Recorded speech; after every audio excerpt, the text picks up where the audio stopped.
You can come over here, Mr. Peres, it's okay. President of Israel, Mr. Shimon Peres.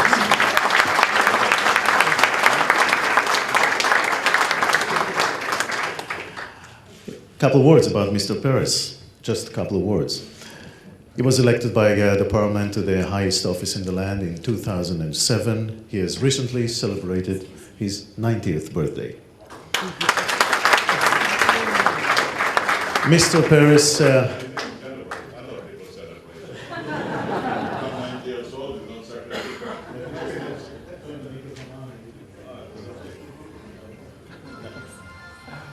Mr. Peres said that others celebrated, not himself. Mr. Peres was served twice as Israel's prime minister, and together with the late Prime Minister Yitzhak Rabin, they have received the Nobel Prize for their efforts to promote peace in the Middle East. And just recently, last year, Mr. Peres was awarded the US Medal of Freedom by President Barack Obama. And now, we will have a little discussion here. We'll talk about things that are concerned of freedom of speech and also things that are in the news.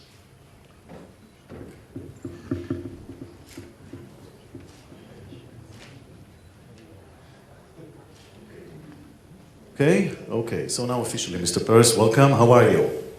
Thank you.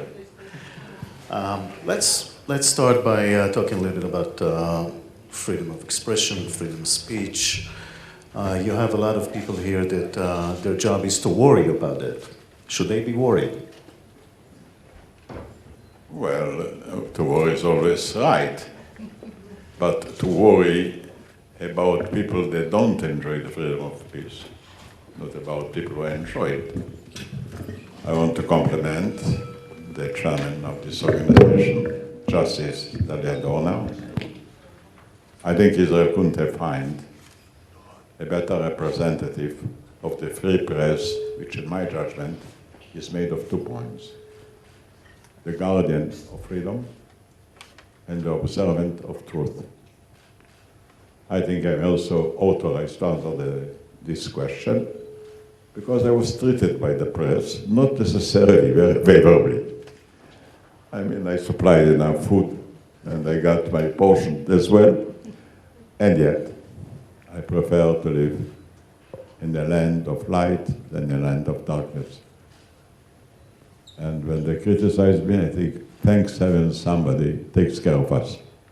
Not bad. I have my view, but my view is to live in a country that can tell the truth, be objective, not being feared. Even though it's a country under stress all the time from Iran? Yes, but never did a day of danger in Israel postpone a day of freedom. Even in the worst days we have had here, the press was free, but for strict military secrets, which is normal in a war. And I'm very proud about it.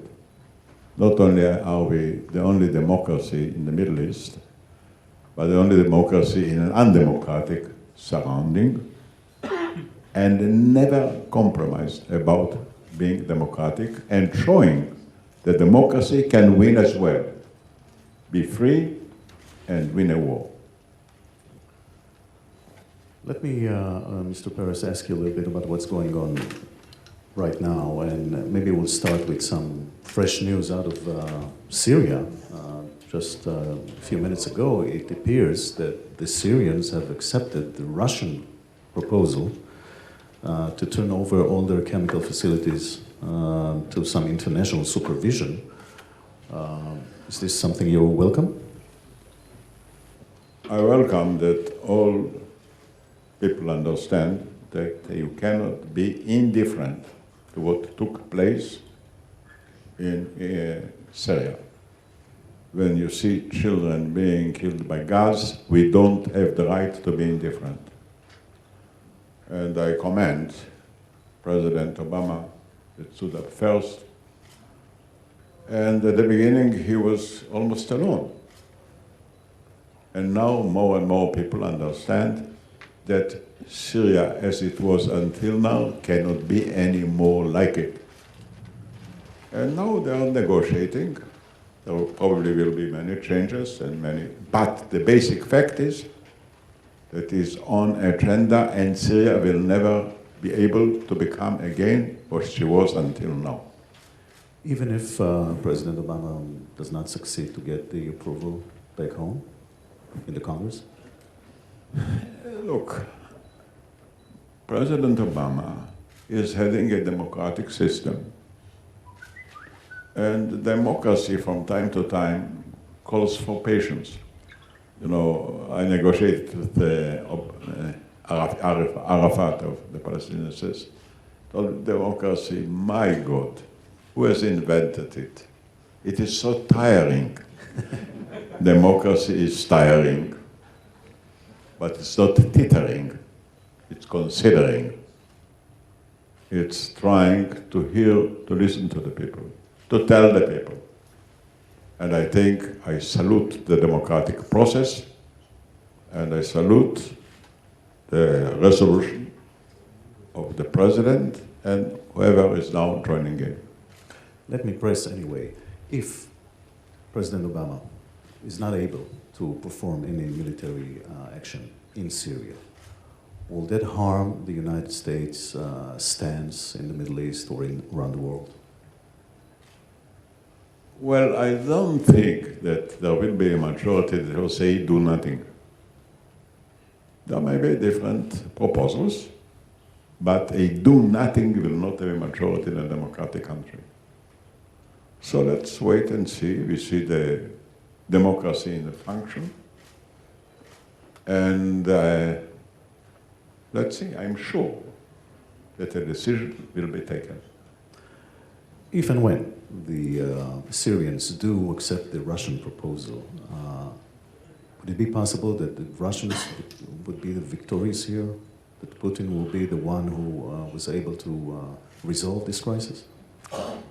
I'm not sure that the world will trust the Syrians as the real partner for that.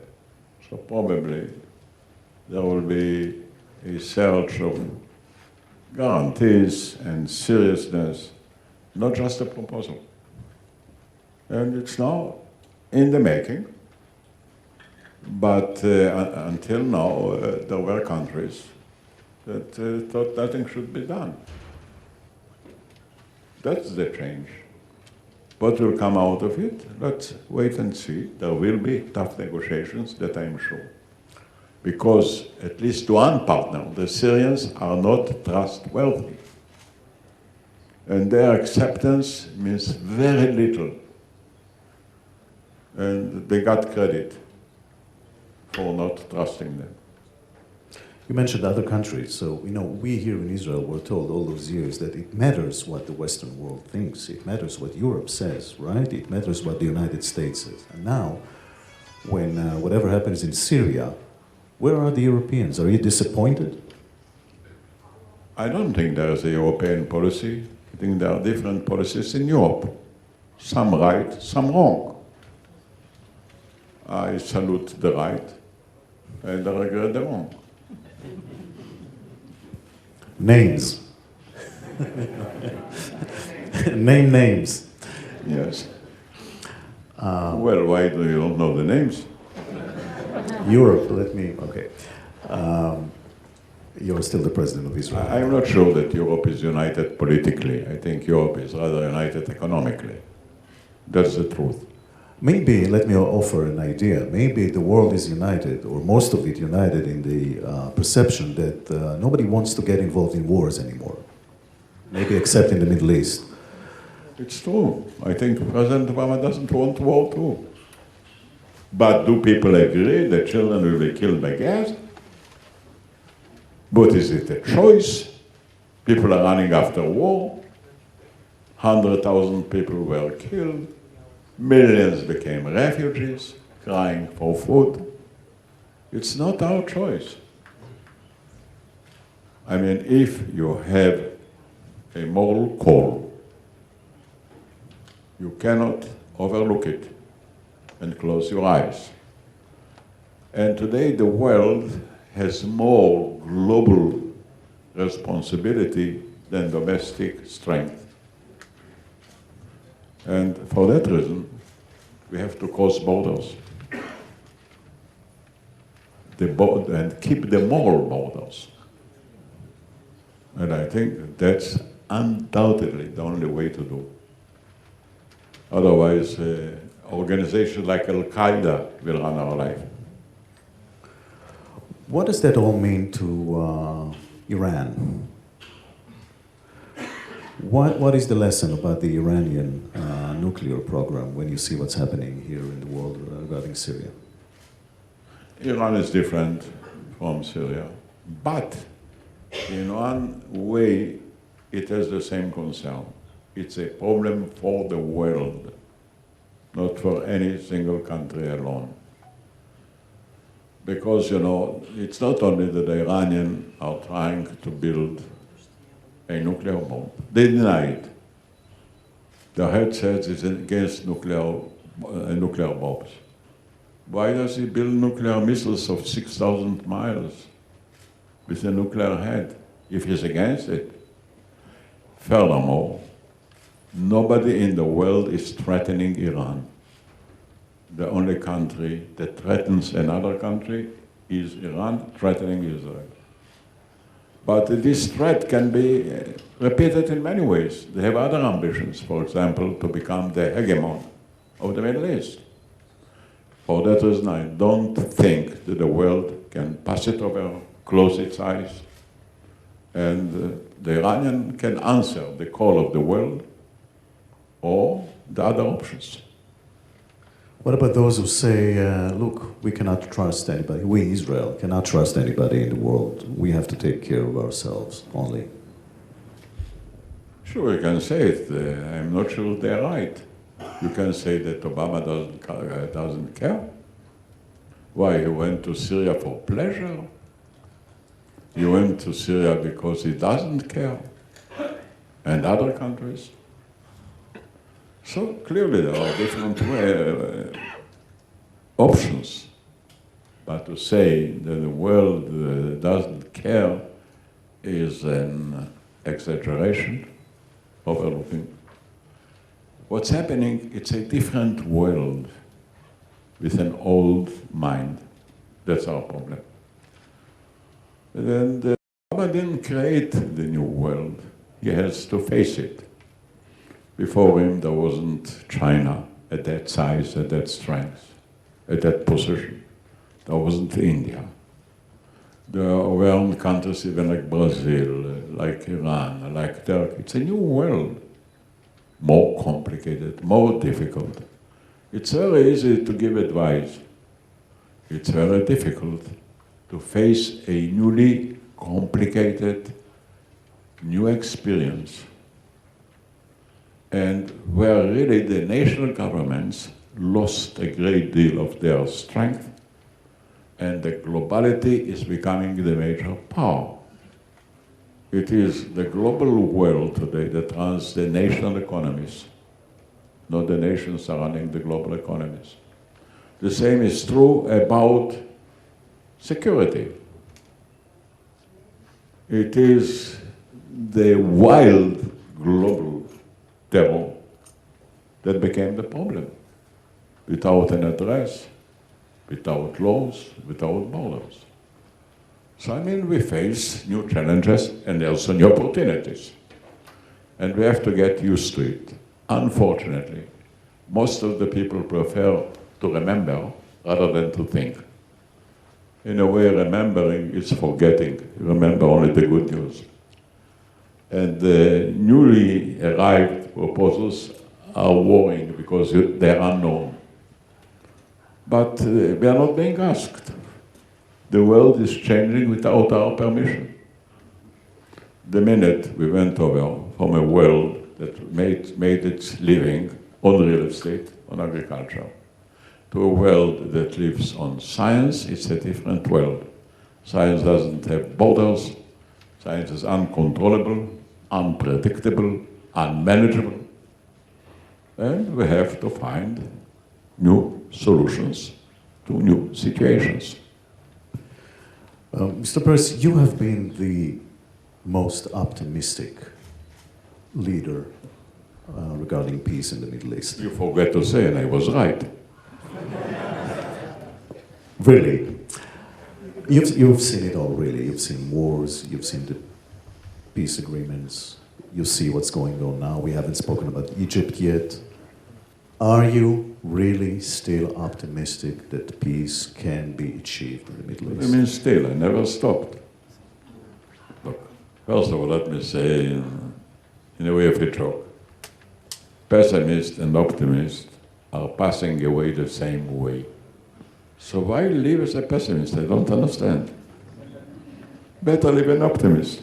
It's much better and more reasonable. But I want to say too, not me, history is optimistic. History is moving ahead without any reverse. History doesn't have a reverse. Even if all of us would vote to return to the caves, I'm not sure history would go back. And we can have simple indications. The average life, say, 300-400 years ago was 40 years. Now it's 80 years. What is it, pessimistic? I mean, many maladies that killed so many people disappeared. Most of you didn't know to read and write. And I look at the young generation, they're wonderful. Wonderful, and it's difficult for them because it's nice to be young, but it's very expensive nowadays. The competition is so great. You have to compete with the rest of the world. You have to be more educated. You have to be better built. You have to suggest new ideas. You are all the time under demand. And also, there are gaps that were unanswered. If today, say we live about 20 years more, and a person goes out to pension, retires at the age of 60, and they live until the age of 20, who is going to pay for it? The children can hardly cover their own needs. The parents can hardly help the children. They live on pension. So there are problems that we have to face courageously, but to face in a positive way. Every child has the equal right.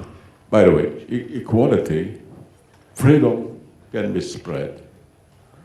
Equality, not so much. You can offer people equal rights, but you cannot impose upon a person to be equal. Some are being born stronger or more talented. What can you do? We are born unequal, but we are given equal rights. And now we have to learn something because globality put an end to racism, put an end to nationalism. So we have to add something, and I think what we have added today to the concept of democracy is not only the meaning of democracy is to have the right to be equal, but also to have the equal right to be different. Differences are permitted. It's not a sin. It's not a reason for discrimination. So we are also growing not only physically, but also mentally. But with your permission, let's go back to the Middle East, Mr. Peres. The perception was, I think yours as well, that the Palestinian problem was the core of the problem in the Middle East. And now, look what's happening. Israel and the Palestinians are supposedly negotiating peace now as we speak. And look what's happening around in Egypt, in Syria, and elsewhere. Was this... What's happening? Sorry? Look, I want to tell you something. You have to watch history with two eyes. One eye on the events, and the other eye on development. If a king kills a king, it's an event. Passing event.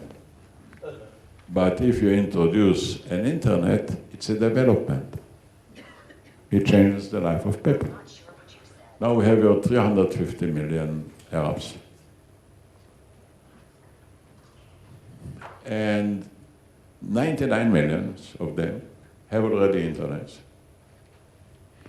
And then they are Arabs as we are Jews, but they belong to the digital age. It's a different age altogether. Furthermore, 60% of them are below the age of 26. Today, when you look at the majority, don't look at the political majorities. They're irrelevant. Look to the age. Which age is the majority? Because what happened, say, in some Arab countries? The Muslim Brothers won. They were a great party until they became one. Because once they won, they didn't have a plan how to escape poverty. And they went bankrupt. Now, if 60% are young people, unemployed, educated, without food, they will take over. They're the majority. It may take a little bit of time. Now, people are very impatient, you know. In Israel, they say when you reach the age of 90, they wish you that you will live until 120. One of my friends told me, I wish you will live until 120, but please make it in a hurry. Do it faster. I don't know, how can you? I wish I could. There are ages, there is time, and there are tendencies, and there are developments. So I regret all the events, and the events is because of the transition. And I do believe what they call the Arab Spring. There was no Arab Spring. There was a new age. And the Arabs have to join it in, and they will. They don't have a choice because they cannot make a living on the old world. You know, Bob Hope, the famous American comedian, said once, he doesn't understand why do the British drive on the left hand. So he decided to investigate. He went to London, he bought a car, and he drove on the right hand.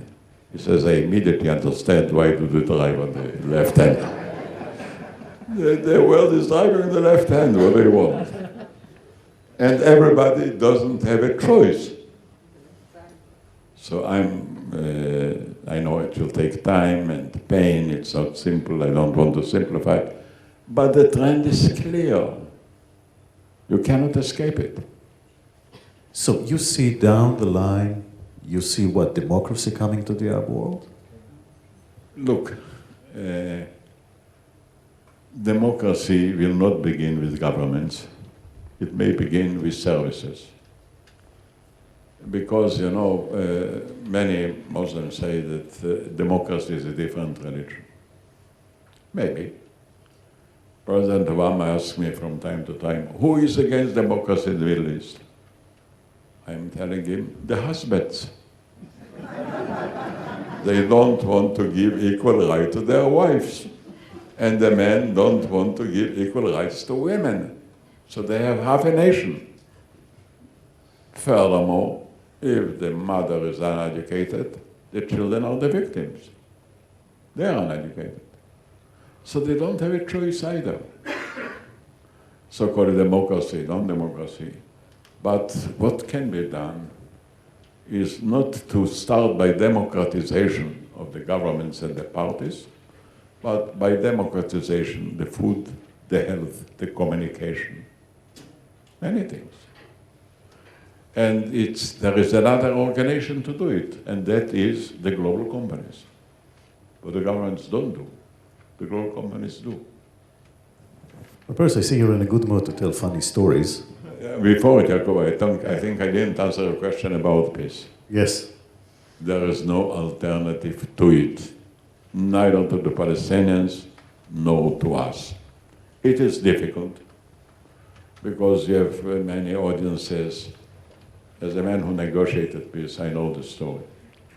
People say, yes, we are for peace. Yes, we're ready to pay the price. But why do you pay so much? You don't know how to negotiate. Why do you trust him so much? You're naive. And what can I answer? Who can measure it?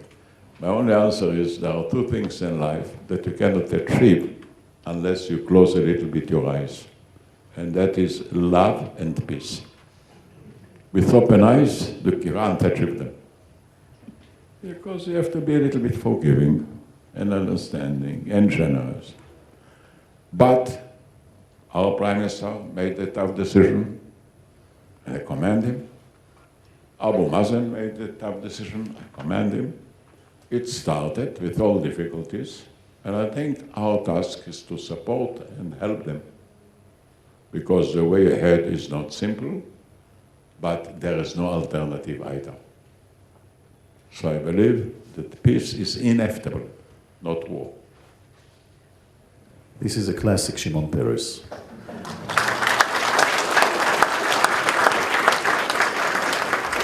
So, Mr. Peres, you have met so many world leaders, and I wonder if you have some interesting stories. I'm sure you have. I wonder if you'd like to share, maybe an interesting story, one of your meetings with maybe a president or a prime minister, or maybe somebody else from around the world. I'm sure you had so many interesting encounters. This is just a challenge. Just thought about it right now. Well, I am telling you, first of all, mostly those I met are wealthy people. It's not simple to become a leader. It's not simple to remain a leader. You're subject to criticism and objections. You know, I was in administration for 60 years in different responsibilities. When I look back, and I'm asking myself, on what did I spend most of my time? You know, on what? On handling frictions between institutions, between people, between managers. And it's not simple to handle frictions. But now the concept of leadership is changed. Because when somebody stands up and says, I'm a great and strong leader, you say, are you? Can you bring an end to the deficit? No. Can you bring an end to terror? No. So what makes you think that you're a great leader? Actually, what you want is that we shall serve you, not you will serve us. For that reason, I think the concept of leadership is changed. Whoever wants to be a public servant should serve, not rule. And should have principles and should have a vision. And if he won't do it, he will be a poor politician who are losing all the time their prestige because their role was changed. Now I'll tell you, I met so many leaders, most of them brilliant people, brilliant people. I would not name one because I should forget others. And it will take a long time to tell you all the leaders I met. But on the average, they are very serious people facing uninvited dilemmas. They didn't invite them. And without being equipped with ready-made answers. So they have to wander occasionally in the darkness. Without names, were you disappointed to meet some leaders? What do you mean disappointed? That they didn't listen to me? Yes, there were many. I was lucky to be educated by the man that I think is the greatest leader I met in my life. That's Ben-Gurion. It took me when I was a young man, 24 years old. I worked with him for 20 years. And really gave me good lessons and great opportunities. But when I have to summarize, which of all the merits impressed me most that he has? You know what? You won't believe me. Innocent. The man was never cynical. Never. He could be sarcastic, he could argue, but never cynical. And his lesson was that the wisest way for a leader is to prefer the moral call. That there is nothing wiser in life more than to be an honest and moral person. Don't give up. Then you can survive. With this, I thank you very much, Mr. Peres. Thank you very much for coming here. You want to say something before we let you go to your other I can obligations say one tonight? thing. Gentlemen, please continue to fight. I know it's not easy. I know the media is facing real problems, economic, competition, changes, but you have a mission, not only a profession. And you are one of the guarantors of freedom and democracy. And that is a highly appreciated mission. Thank you. Thank you very much.